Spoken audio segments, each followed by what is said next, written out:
అమ్మా అనొక్కసారి పిలిచి నమస్కారం చేస్తే చాలు, వెంటనే నేనున్నాను రా బిడ్డా అని అమ్మవారు కాపాడుతుంది. మీకు నేను ఒక మాట చెప్తే మీరు ఆశ్చర్యపోతారు. ఈ శ్లోకం ఎంత శక్తివంతమో తెలుసా? మీరు తప్పించుకోలేనంత పెద్ద ఉపద్రవం వెంట తరిమేస్తుంటే వెనకాతల ఏం చెయ్యాలో తెలియనప్పుడు ఈ శ్లోకం జరిగితే చాలా రక్షిస్తుంది అమ్మవారు. అంత శక్తివంతం.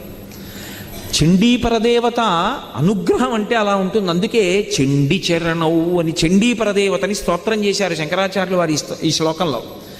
అటువంటి అమ్మవారి పాదాలు పట్టుకుంటే సంస్కారవంతం చేస్తుంది మనస్సు.